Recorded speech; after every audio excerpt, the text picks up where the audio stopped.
Judulnya adalah Perjamuan Kudus dan Penebusan Yesus. Mari kita buka Alkitab kita, 1 Korintus 11 ayat 23 sampai dengan 30. Sebab apa yang telah aku teruskan kepadamu telah aku terima dari Tuhan, yaitu bahwa Tuhan Yesus pada malam waktu ia diserahkan mengambil roti, dan sesudah itu ia mengucap syukur atasnya. Ia memecah-mecahkannya dan berkata, inilah tubuhku yang diserahkan bagi kamu. Perbuatlah ini menjadi peringatan akan aku. Jadi Yesus tidak berkata lambang. Jadi ini adalah tubuhku. Ucapan Yesus langsung itu Bapak Ibu.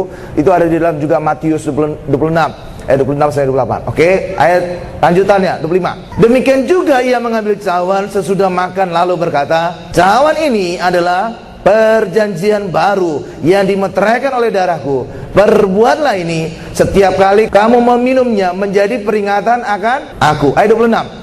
Sebab setiap kali kamu makan roti ini dan minum cawan ini, kamu memberitakan kematian Tuhan sampai ia datang.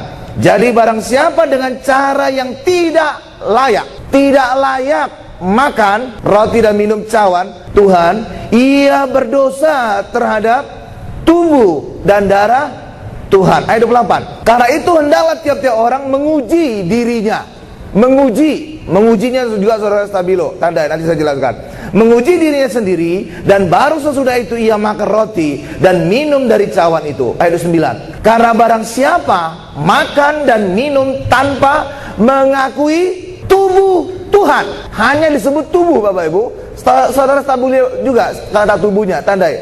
Oke, tidak ada disebut darahnya. Oke, ia mendatangkan hukuman atas dirinya. Sebab itu banyak di antara kamu yang lemah dan sakit, dan tidak sedikit yang meninggal. Haleluya. Kata meninggalnya itu kalau dalam bahasa Indonesia meninggal. Kalau Alkitab bahasa Inggris King James atau King James, bukan meninggal Bapak Ibu, tetapi tidur. Haleluya, tidur.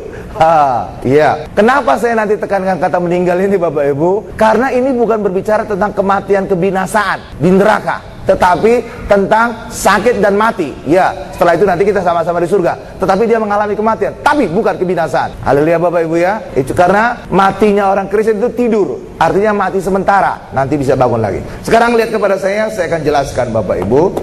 Dari ayat tadi kita bisa melihat bagaimana Paulus mengajarkan bagaimana perjamuan kudus yang benar. Ya Bapak Ibu. Dan bagaimana juga Paulus menegur cara perjamuan kudus yang tidak layak yang dilakukan oleh jemaat di Korintus.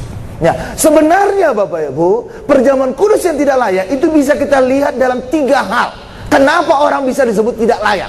Ya, itu bukan berbicara tentang dosa, nanti akan saya jelaskan. Yang pertama adalah orang harus saat terima perjamuan kudus harus melihat bahwa terima perjamuan kudus kita melihat kebenaran kepada Tuhan. Jadi kita terima perjamuan kudus, kita menerima Yesus, kebenaran dari Allah, perbuatan dari Allah, perbuatan karya salib Yesus. Jadi saat perjamuan kudus harus itu yang menjadi fokus kita, bukan melihat apakah kita telah berbuat baik, apakah kita telah melakukan ini, apakah kita telah berdemah, ataukah kita melakukan banyak hal lain. Jadi fokusnya harus kepada Yesus.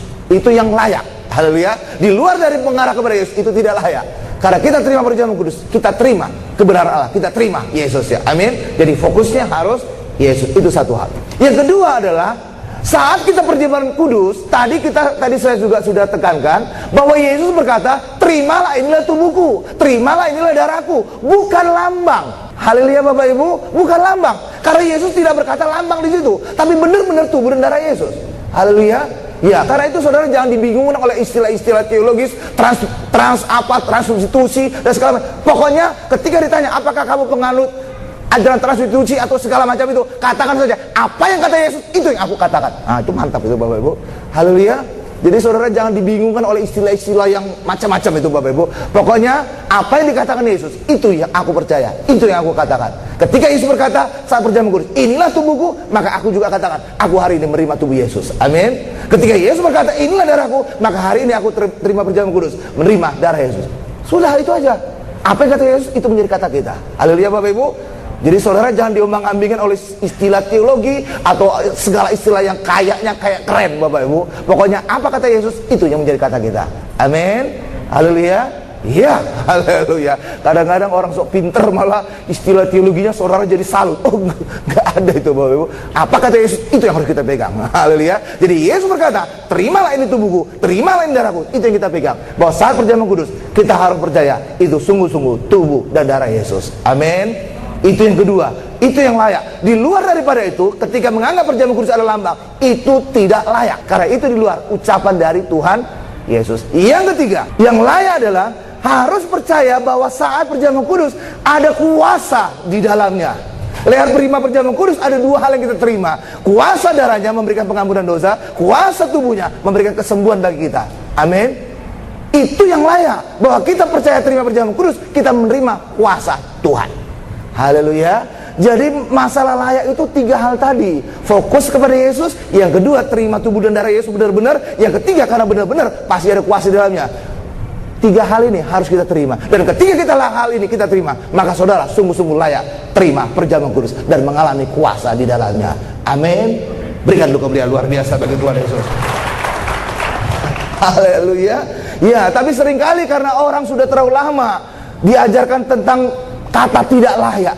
Kata tidak layak itu bukan berbicara tentang orang berdosa, Bapak Ibu. Tidak. Justru Yesus mengundang orang yang berdosa datang kepadanya. Benar Bapak Ibu? Justru Yesus mengundang orang yang sakit datang kepadanya. Karena Yesus berkata, aku datang mencari orang berdosa, aku datang untuk mencari orang yang sakit, aku tabib yang memberikan pengampunan dosa, yang memberikan kesembuhan bagi mereka. Amin. Dan itu yang kita terima hari ini dalam perjamuan kudus. Kok bisa Pak? Saat terima perjamuan kudus, saudara terima apa Bapak Ibu? Haleluya. Ada dua hal yang saudara terima. Pertama adalah tubuhnya, yang kedua darahnya. Benar ya Bapak Ibu ya? Coba kita baca dulu Markus 2 ayat 17. Yesus mendengarnya dan berkata kepada mereka, bukan orang sehat yang memerlukan tabib, tetapi orang sakit. Aku datang bukan untuk memanggil orang benar, melainkan orang berdosa. Pertama, Yesus berkaitkan dengan tabib. Yang kedua, mengkaitkan dengan berdosa. Dan hari ini dua-duanya kita terima saat perjamuan kudus. Kok bisa? Lihat kepada saya, pastikan lihat kepada mimbar. Saya jelaskan semuanya. Haleluya. Saat perjamuan kudus, saudara pasti terima tubuh Yesus. Benar Bapak Ibu ya?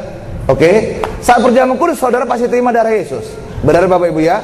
Yesus tadi datang untuk apa Bapak Ibu? Sebagai tabib, menyembuhkan. Kapan saudara terima itu saat perjamuan kudus? Saat terima tubuh Yesus. Benar Bapak Ibu? Kedua, ketujuan kedua Yesus datang untuk mencari orang berdosa. Lewat perjamuan kudus kita terima darah Yesus, dosa kita diampuni. Benar itu? Jadi kedatangan Yesus dua hal, menjadi tabib dan pengampunan dosa, kita dapat saat perjamuan kudus. Oleh tubuhnya kita sembuh, oleh darahnya dosa kita diampuni. Des. Benar itu? Tuh. Haleluya. Karena itulah bagi kita hari ini, masalah tidak layak itu bukan terkait dengan dosa. Justru Yesus mencari orang berdosa supaya lewat darahnya semua diampuni. Justru Yesus mencari orang yang sakit supaya lewat tubuhnya kita sembuh. Amin Bapak Ibu. Karena itulah hari ini apapun kondisi saudara, penyakitan apapun dosa, datang kepada Yesus. Karena Yesus memberikan dua hal ini dan kita mengalami jawaban apapun masalah dalam kehidupan kita. Kita diampuni, kita dijawab segala penyakit kita. Kita hari ini beroleh kesembuhan dari Tuhan. Berikan kemuliaan luar biasa bagi Tuhan Yesus. Ya Bapak Ibu, kan dua hal kita terima kan? Itulah sebabnya saat terima perjamuan kudus harus dua-duanya komplit saudara terima. Jangan hanya ini tok, jangan hanya ini tok, harus komplit dua. Karena inilah Yesus secara utuh memberikan datang kesembuhan, memberikan datang pengampunan dosa. Das. Haleluya Bapak Ibu. Itu haleluya, haleluya. Jadi masalah tidak layak itu tidak ada kaitan dengan dosa. Justru Tuhan Yesus mencari orang berdosa supaya darahnya bisa mengampuni mereka. Amin Bapak Ibu. Iya dong. Haleluya. Nah, karena itulah bagi kita hari ini Bapak Ibu, hari ini mari kita terima nanti perjamuan kudus. Kita percaya Yesus datang untuk menjawab segala masalah kita, terutama masalah keselamatan, masalah dosa diampuni oleh darahnya, dan masalah penyakit kita diberikan kesembuhan oleh tubuhnya. Amin. Tadi saya ada tekankan tentang meninggal tadi Bapak Ibu. Coba kita lihat dulu ayatnya. 1 Korintus 11 ayat 9 sampai 30. Karena barang siapa makan dan minum tanpa mengakui tubuh Tuhan, ia mendatangkan hukuman atas dirinya. Dan hukuman itu apa? Sebab itu banyak di antara kamu yang lemah dan sakit, dan tidak sedikit yang meninggal. Haleluya. Meninggal itu bukan binasa ya Bapak Ibu ya, tetapi tidur kalau dalam bahasa Inggrisnya. Artinya bukan masuk neraka. Haleluya. Karena bukan binasa, tetapi tidur. Karena kematian orang Kristen adalah kematian tidur, yang kemudian nanti akan dibangkitkan untuk masuk surga. Amin Bapak Ibu. Kenapa orang yang tidak mengakui tubuh Tuhan, dia mengalami lemah, sakit, dan bisa tidur atau meninggal Bapak Ibu? Saudara tahu kenapa? Karena tadi disebut yang menolak tubuh Tuhan. Kembali kepada perjamuan kudus. Perjamuan kudus itu ada dua unsur. Ya, pertama adalah darahnya, yang kedua adalah tubuhnya. Yang tadi dikatakan ayat 29, apa Bapak Ibu? Coba kita baca lagi. Saya baca ya. 1 Korintus 11 ayat 9 sampai 30. Karena barang siapa makan dan minum tanpa mengakui tubuh Tuhan, tidak disebut darah Tuhan, nggak ada disebut. Benar? Lanjutkan. Ia mendatangkan hukuman atas dirinya. Sebab itu banyak di antara kamu yang lemah dan sakit, dan tidak sedikit yang meninggal. Sekarang lihat kepada saya. Itu ayat benar-benar spesifik menyebutkan. Dikatakan barang siapa yang tidak percaya akan tubuh Tuhan. Benar Bapak Ibu ya? Ada disebut tentang darah? Tidak kan? Tentang tubuh ya? Benar Bapak Ibu ya? Dan tubuh ini memberikan apa bagi kita Bapak Ibu? Tubuh Tuhan, kesembuhan, kesehatan, kekuatan. Benar Bapak Ibu? Benar nggak? Jadi kalau orang tidak mengakui ini, pasti dia tidak sehat, pasti dia tidak kuat, pasti dia lemah, pasti dia sakit. Haleluya Bapak Ibu. Haleluya. Itulah sebabnya barang siapa yang menolak tubuh Tuhan, pasti dia lemah, pasti dia sakit, pasti dia tidur. Haleluya. Bukan binasa, tidur. Karena menolak kekuatan Tuhan. Karena tubuh inilah yang memberikan kesehatan, tubuh inilah yang memberikan sembuhan, tubuh inilah yang memberikan pemulihan. Amin. Ini ditolak, ya jelas saja nggak kuat, lemah dia. Ini ditolak, jelas saja dia tidak sembuh, sakitlah dia. Ini ditolak, maka dia tidak kuat. Haleluya Bapak Ibu. Haleluya. Kan nggak ada disebut tentang darah kan? Nggak ada kan? Tentang tubuh tok. Haleluya. Itu Alkitab kita luar biasa. Jelas, bukan dikatakan tentang menolak darah. Bukan, tubuh. Haleluya. Karena itulah jelas orang menjadi lemah, karena dia tidak mendapatkan kekuatan Tuhan. Jelas saja dia sakit, karena dia tidak mengalami kesembuhan dari Tuhan. Jelas saja dia meninggal, tanda petik tidur, karena dia tidak mengalami pemulihan dari Tuhan. Amin Bapak Ibu. Karena itulah hari ini, mari terima perjamuan kudus. Jangan hanya ini tok, tapi hari ini harus dua-duanya. Karena lewat ini kita ditebus dosa kita, sehingga kita hidup yang kekal, bukan binasa. Dan lewat tubuh Yesus, hari ini kita menjadi sehat, kita kuat, tidak lemah lagi, tidak sakit lagi, tapi kita sembuh, sehat, dan kita mengalami kesempurnaan dalam Yesus. Berikan kemuliaan luar biasa bagi Tuhan Yesus. Haleluya Bapak Ibu. Terlihat itu? Karena itulah hari ini terima perjamuan kudus bukan hanya satu-satu, tapi harus dua-duanya. Tapi seringkali orang Kristen hanya menerima cuma satu tok. Iya Bapak Ibu, cuma satu tok, tanpa sadar cuma satu tok. Buktinya apa Pak? Buktinya saya yakin 100% semua orang Kristen percaya bahwa dia ditebus, dia selamat karena oleh kuasa darah Yesus. Benar Bapak Ibu? Saudara tanya kemanapun, keselamatan hanya oleh darah Yesus. Lah memang benar, darah Yesus mengampuni dosa sehingga kita selamat. Benar? Benar Bapak Ibu ya? Tidak ada orang selamat nyari ke dukun, nggak ada. Tidak ada orang selamat cari ke gunung kawi, nggak ada kan Bapak Ibu ya? Hanya satu-satunya darah Yesus yang bisa menyelamatkan. Tetapi tidak semua orang percaya ini tubuh Yesus. Buktinya apa? Ketika mereka sakit, mereka pergi ke dukun, bukan datang kepada Yesus. Ketika mereka ingin diberkati, bukan datang ke Yesus, datang ke gunung kawi. Saudara tadi, nggak semua orang percaya tubuh Yesus. Haleluya Bapak Ibu. Haleluya. Hari ini mari kita terima perjamuan kudus. Jangan hanya satu, harus komplit dua-duanya. Terima darahnya, kita diampuni dosa kita, sehingga kita selamat. Terima tubuhnya, kita beroleh kebenaran, sehingga kita sembuh, kita diberkati. Hari ini kemenangan kita alami dalam kehidupan. Berikan kemuliaan luar biasa bagi Tuhan Yesus. Haleluya. Sekarang masuk pada bagian kedua kita Bapak Ibu. Haleluya. Perjamuan kudus untuk mengingat Yesus. Kita baca lagi 1 Korintus 11 ayat 24 sampai 25. Dan sesudah itu ia, siapa ia? Yesus mengucap syukur atasnya.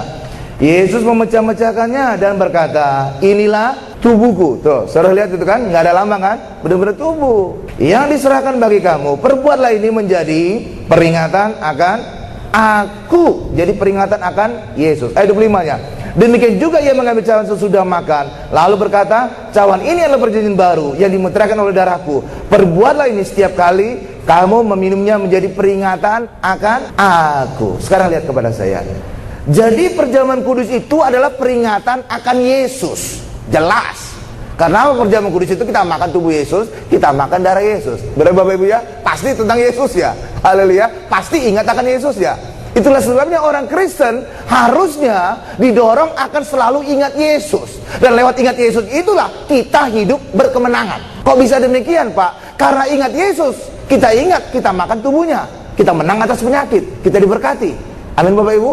Ketika kita terima perjamuan kudus, kita terima darahnya, kita menang atas dosa, menang atas setan. Haleluya Bapak Ibu. Itulah sebabnya ingat Yesus, yang saat ini kita terima perjamuan kudus, pasti kita menang dalam kehidupan. Karena Yesus yang memberikan kemenangan bagi kita.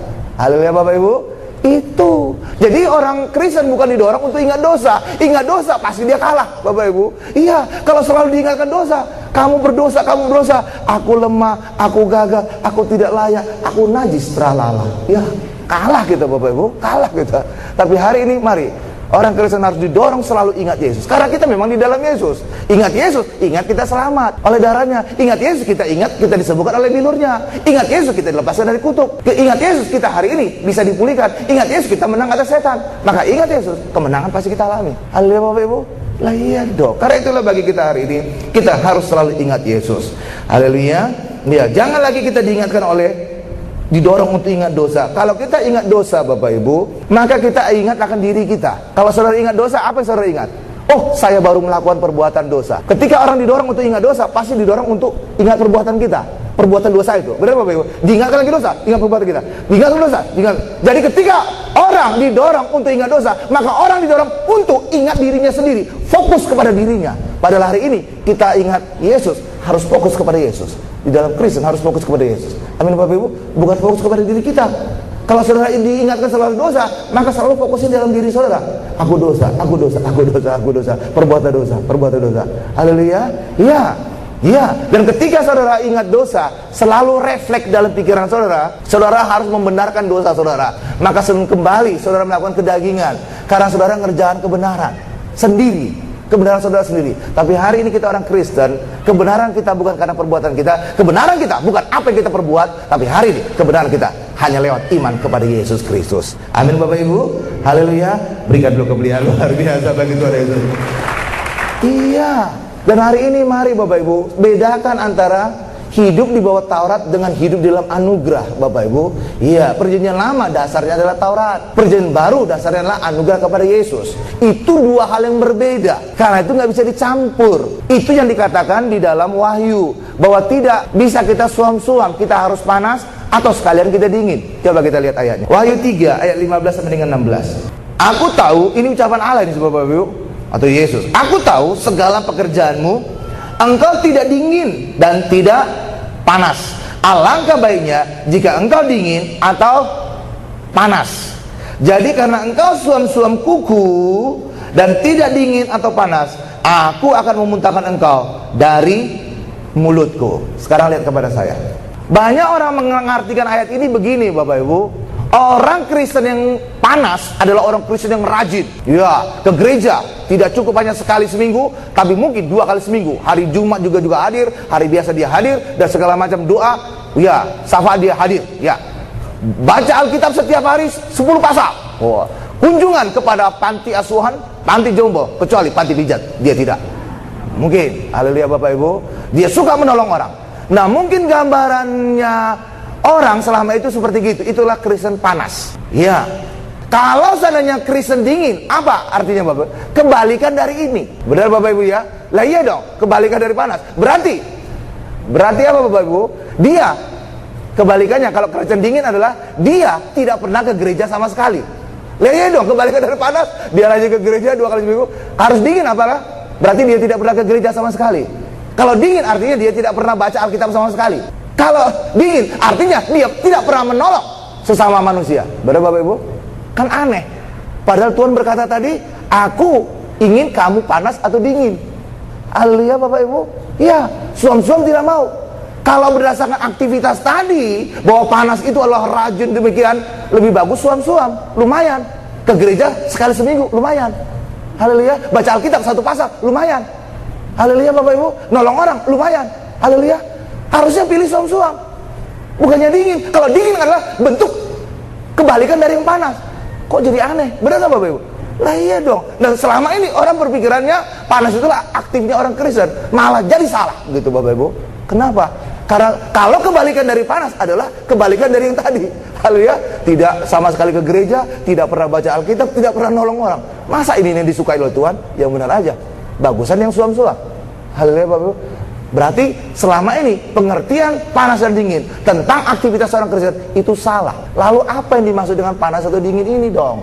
Yang dimaksud dengan panas atau dingin itu adalah kalau kita hidup dalam anugerah, hiduplah 100% dalam anugerah. Kalau hidup dalam Taurat, hiduplah 100% dalam Taurat. Dan ketika kita 100%, itulah dikatakan kalau nggak panas sekalian dingin, bukan suam-suam, 50-50, setengah anugerah, setengah Taurat. Itu yang ditolak oleh Yesus. Haleluya Bapak Ibu. Itu bukan masalah rajinnya atau tidaknya orang Kristen. Ya enggak dong. Jadi aneh nanti kesimpulannya. Haleluya. Haleluya Bapak Ibu. Karena itulah bagi kita hari ini, mari, anugerah dan Taurat itu dua hal yang berbeda. Karena anugerah itu datang dari Yesus, sedang Taurat itu datang dibawa oleh Musa. Coba kita buktikan ayatnya lah, bahwa dua hal ini tidak bisa dicampur. Itu dua hal yang berbeda. Yohanes 1 ayat 17. Sebab hukum Taurat diberikan oleh Musa, tetapi kasih karunia dan kebenaran datang oleh Yesus Kristus. Haleluya. Kasih karunia dan kebenaran datang oleh Yesus Kristus. Jadi itu dua hal yang berbeda. Taurat itu adalah Musa, sedangkan anugerah, kasih karunia itu adalah anugerah Bapak Ibu, dan kebenaran itu datang dari Yesus. Jadi dari Yesus itu datang dua hal, kasih karunia dan kebenaran. Benar Bapak Ibu? Dan itulah yang tergambar dalam perjamuan kudus juga. Kasih karunia itulah yang dinyatakan lewat darah Yesus, kita beroleh pengampunan dosa. Sedangkan kebenaran itulah lewat tubuh Yesus. Lewat kebenaran itulah kita sembuh, kita diberkati, kita dipulihkan. Nih, dari Yesus dua hal.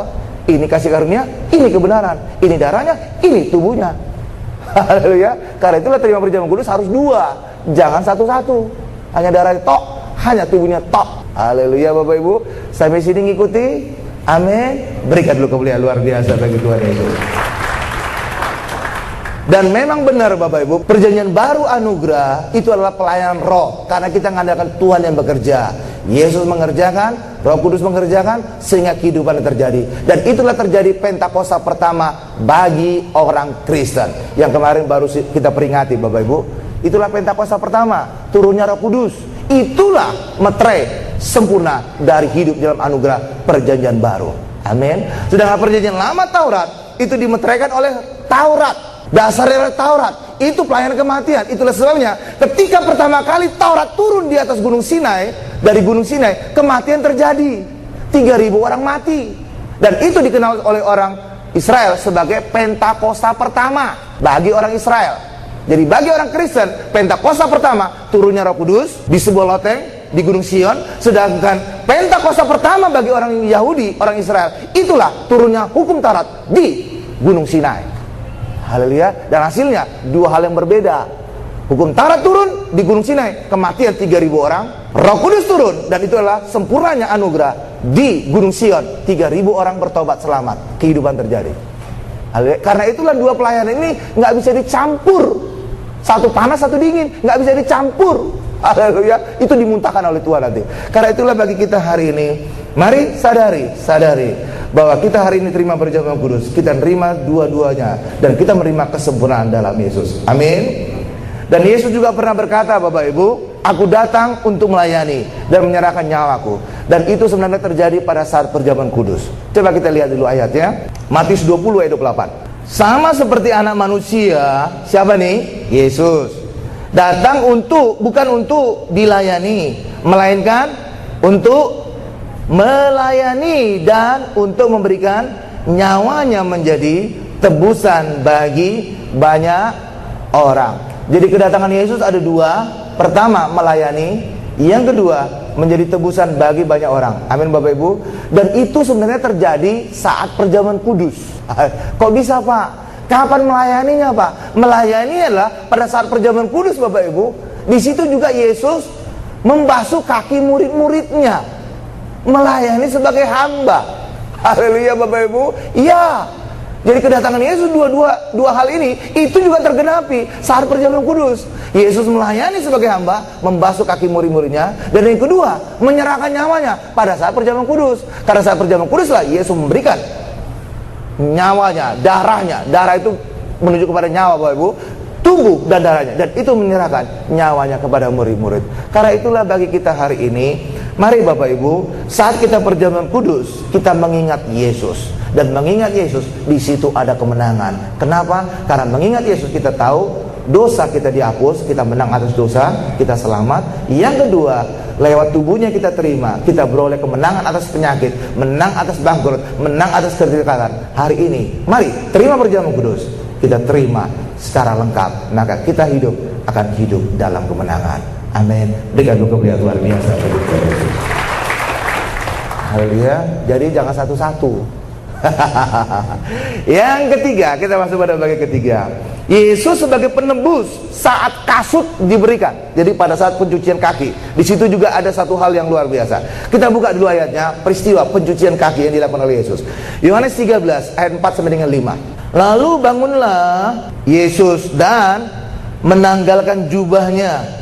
Ia mengambil selai kain lenan dan mengikatkannya pada pinggangnya. Kemudian ia menuangkan air ke dalam sebuah basi atau semacam panci gitu Bapak Ibu ya, dan mulai membasuh kaki murid-muridnya, lalu menyekanya dengan kain yang terikat pada pinggangnya itu. Amin Bapak Ibu. Haleluya. Sekarang lihat kepada saya, apa yang dilakukan oleh Yesus ini, pembasuhan kaki, inilah sebenarnya yang dilakukan seorang hamba. Amin Bapak Ibu. Hamba mengerjakan pembasuhan kaki ini. Haleluya Bapak Ibu. Dan kalau saudara ingat tentang pembasuhan kaki, mungkin saudara ingat juga seorang wanita, bukan membasuh dengan air, tapi dengan air matanya. Haleluya Bapak Ibu. Dan sekanya dengan bukan kain, tetapi rambutnya. Wis, lebih dahsyat lagi itu. Haleluya. Itu sebenarnya tindakan seorang hamba terhadap tuannya. Nah, Yesus bertindak sebagai hamba bukan supaya kita ikuti sebagai hamba Bapak Ibu, tetapi Yesus melakukan itu untuk menggantikan posisi kita, agar kita hari ini tidak lagi menjadi hamba, tetapi menjadi anak-anak Allah. Sama seperti Yesus juga di atas kayu salib, Yesus mati terkutuk, Yesus mati menderita, Yesus mati menanggung dosa kita, agar kita hari ini bebas dari segala semua itu. Kita hari ini hidup bebas dari dosa, agar kita hari ini hidup bebas dari kutuk, agar kita hari ini hidup bebas dari segala penderitaan. Jadi Yesus di atas kayu salib bukan untuk kita ikuti, tapi menggantikan kita. Haleluya Bapak Ibu. Angkat sampai ini?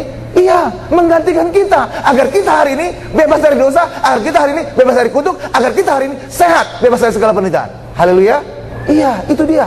Nah, ketika Yesus membasuh kaki murid-murid, Yesus bertindak sebagai hamba, agar kita hari ini menjadi anak-anak Allah yang dikasih, yang berkenan. Jadi Yesus di atas kayu salib berdosa, ditolak oleh Allah sehingga ditinggalkan, sampai Yesus berseru, Eloi Eloi lama sabachthani, Allahku Allahku, mengapa engkau meninggalkan aku? Agar kita hari ini bisa menjadi anak Allah, agar kita hari ini bisa dikasih Allah, agar kita hari ini bisa bersekutu dengan Allah. Haleluya. Jadi Yesus menggantikan posisi kita. Haleluya. Agar kita hari ini mengalami pemulihan. Posisi Yesus ngambil posisi kita ngambil posisi yes. Gitu Bapak Ibu. Haleluya. Itu dia. Itu dia Bapak Ibu. Nah, apa yang terjadi kemudian Bapak Ibu? Peristiwa selanjutnya Bapak Ibu, ternyata pada saat Yesus membasuh kaki murid-muridnya Bapak Ibu, nggak semua muridnya menerima. Ada satu orang muridnya yang rada berdebat Bapak Ibu.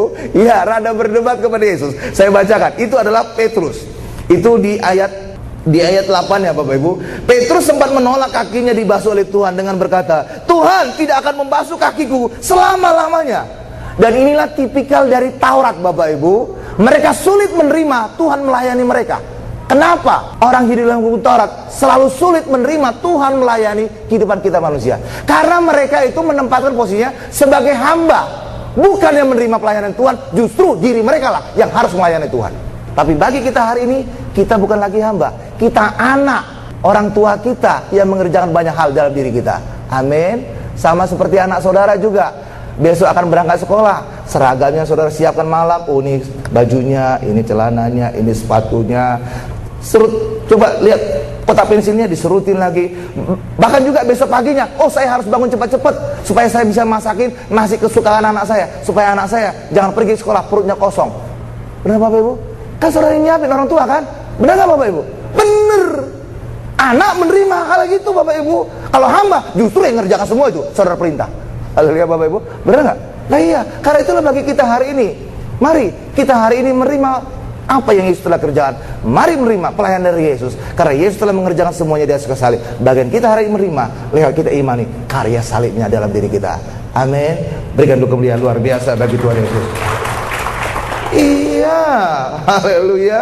Iya, dan ahli Taurat melakukan hal yang mirip-mirip sama dengan Yesus. Mereka menolak pelayanan Yesus. Akibatnya apa? Ahli Taurat, mereka tidak selamat. Mereka seringkali dihardik Yesus. Mereka ditolak oleh Yesus, Bapak Ibu. Nah, saat perjamuan kudus itulah pembasuhan kaki ini terjadi. Mungkin saudara akan bertanya-tanya, Pak, sekarang kita perjamuan kudus kok nggak ada pembasuhan kaki lagi, Pak? Apakah pendetanya malas, Pak, basuhin kaki? Jempol saya sore bau banget ini, Pak. Apakah demikian, Bapak Ibu? Kenapa sekarang nggak ada pembasuhan kaki lagi? Karena pembasuhan kaki bukan berkaitan dengan itu, Bapak Ibu. Itu ada hal lain. Iya, Bapak Ibu. Jadi saat perjamuan kudus Yesus adakan pembasuhan kaki. Kenapa? Karena pada saat perjamuan kudus Yesus menebus segala dosa-dosa kita. Yesus memberikan darahnya untuk sebagai tebusan dosa. Benar Bapak Ibu ya? Tetapi Yesus bisa menebus kita lewat darahnya kalau kita memberikan pengerjaan penyelamatan itu, keselamatan kita kepada Yesus. Jadi bukan lagi saudara mengerjakan keselamatan saudara sendiri. Jadi Yesus bisa menebus kita kalau penebusan itu kita serahkan kepada Yesus. Bukan saudara kerjakan sendiri untuk selamat. Benar Bapak Ibu? Itu baru. Dan itulah yang ditandai lewat pembasuhan kaki tadi. Pembasuhan kaki bisa ketika kasut jadi lepaskan. Haleluya. Dan itu pernah terjadi pada peristiwa Boas menebus Rut. Kita lihat ayatnya. Boas bisa menebus Rut kalau si penebus yang berhak atas Rut, Naomi yang lebih berhak, itu melepaskan kasutnya. Dan itulah yang terjadi pada murid-murid. Harus melepaskan kasutnya agar penebusan bukan mereka kerjakan sendiri, tapi diserahkan kepada Yesus yang menebus mereka. Coba kita buka Rut 4 ayat 7 sampai dengan 10. Beginilah kebiasaan dahulu di Israel dalam hal menebus dan menukar. Setiap kali orang hendak menguatkan sesuatu perkara, maka yang seorang menanggalkan kasutnya sebelah dan memberikannya kepada yang lain. Demikianlah caranya orang mensahkan perkara di Israel. Ayat 8. Lalu penebus itu, jadi selain dari Boas, ada lagi yang lebih berhak menebus Rut, Bapak Ibu. Nah, karena itulah ini dia ceritanya. Lalu penebus itu berkata kepada Boas, engkau saja yang membelinya, dan ditanggalkannya lah kasutnya. Kemudian berkatalah Boas kepada para tua-tua dan kepada semua orang di situ, kamulah pada hari ini menjadi saksi bahwa segala milik Elimelek dan segala milik Kilion dan Mahlon aku beli dari tangan Naomi. Juga Rut perempuan Moab itu, istri Mahlon, aku peroleh menjadi istriku untuk menegakkan nama orang yang telah mati itu di atas milik pusakanya. Milik pusaka itu saudara stabilo. Nanti saya akan jelaskan Bapak Ibu. Milik pusaka sebenarnya itu harus dikatakan milik pusaka Boas. Jadi nama Mahlon menjadi hak pusaka dari keturunan itu Bapak Ibu. Ya, demikianlah nama orang itu tidak akan lenyap dari antara saudara-saudaranya dan dari antara warga kota. Kamulah pada hari ini menjadi saksi. Sekarang lihat kepada saya. Jadi pada saat perjamuan kudus tadi Bapak Ibu, Yesus menebus murid-murid. Tetapi penebusan ini bisa terjadi kalau hak penebusan dari setiap murid-muridnya itu diserahkan kepada Yesus. Jadi mereka tidak lagi mengerjakan penebusan, mereka tidak lagi mengerjakan banyak hal untuk bisa selamat, tetapi semuanya diserahkan kepada Yesus. Dan bagaimana caranya penyerahan penebusan kepada Yesus agar Yesus bisa menebus mereka? Kasut mereka harus ditanggalkan. Sama seperti Boas tadi Bapak Ibu. Boas sebenarnya bukan Boas yang paling berhak atas Rut dan hak milik Elimelek dan Naomi, tetapi ada satu lagi. Tetapi hak penebusan orang ini diserahkan kepada Boas dengan cara menanggalkan kasutnya. Nih Boas, maka sekarang kamu yang berhak menebus keluarga Naomi. Haleluya Bapak Ibu, haleluya. Ya, itulah sebabnya murid-murid harus menanggalkan kasut. Supaya apa? Bukan lagi diri mereka menebus, tapi Yesus yang menebus diri mereka. Dan itulah kemudian di jalan Yesus lewat kematiannya di atas kayu salib. Amin Bapak Ibu, haleluya. Tetapi ada resikonya seorang penebus. Kenapa penebus tadi yang paling berhak lebih berhak daripada Boas tidak mau menebus keluarga Naomi, Elimelek dan juga Ruth? Karena kalau dia menjadi penebus dari keluarga Elimelek dan Naomi, maka haknya dia hilang. Maka hak si penebus itulah yang nongol, Bapak Ibu. Maka Boas tidak berhak lagi atas hartanya, tapi nama Mahlon akan disebutkan menjadi pewaris dari harta milik dari Boas. Haleluya, Bapak Ibu. Hal yang sama juga dengan kita. Ketika Yesus menebus kita, Yesus hilang haknya, kita hari ini berhak atas warisan kerajaan surga. Saudara lihat itu? Luar biasa. Haleluya, Bapak Ibu. Ya, itulah sebabnya Bapak Ibu, murid-murid harus ditanggalkan kasutnya, dicuci kakinya. Haleluya. Ya. Dan juga lewat pencucian kaki itu Bapak Ibu, ada hal lagi, satu lagi. Pada saat manusia jatuh dalam dosa, Allah mengutuk ular. Aku akan mengadakan permusuhan antara keturunanmu dengan keturunan wanita ini. Keturunan wanita ini akan meremukkan kepalamu, dan keturunanmu akan meremukkan tumitnya. Benar Bapak Ibu ya? Ingat itu ya. Ya kira-kira ingatlah. Haleluya. Maka ketika Yesus membasuh kaki murid-muridnya, membersihkan dari gambaran dosa, maka iblis tidak berhak lagi atas kehidupan mereka. Tapi Yesus yang menanggung semua kutukan itu. Dan itulah lewat kematian Yesus di atas kayu salib. Tumit Yesus, remuk, dihajar oleh iblis. Bukan murid-murid. Haleluya Bapak Ibu. Ya, karena itulah bagi kita hari ini luar biasa sekali gambaran Yesus Bapak Ibu. Ya, karena itulah Yesus berkata, ketika Petrus berdebat kepada Yesus, kalau kamu tidak aku basuh, maka engkau tidak dapat bagian dalam diriku. Coba kita lihat Yohanes 13 ayat 8. Kata Petrus kepadanya, engkau tidak akan membasuh kakiku sampai selama-lamanya. Waduh, jawab Yesus, jikalau aku tidak membasuh engkau, engkau tidak mendapat bagian dalam aku. Tuh, jadi tidak dapat bagian dalam kerajaan surga, tidak dapat bagian dalam warisan kerajaan surga. Haleluya Bapak Ibu. Itulah sebabnya lewat pembasuhan kaki ini, maka Yesus menjadi penebus, dan kita hari ini berhak atas warisan kerajaan surga. Amin Bapak Ibu. Haleluya. Ya, haleluya. Karena itulah bagi kita hari ini Bapak Ibu, mari saat terima perjamuan kudus, kita tidak lagi ada pembasuhan kaki, karena kita terima perjamuan kudus. Yesus kita terima hari ini secara sempurna.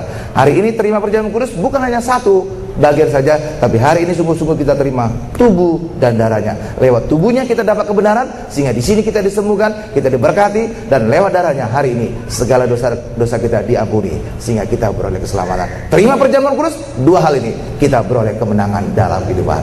Amin. Berikan kemuliaan paling dahsyat, paling lama, paling luar biasa bagi Tuhan Yesus.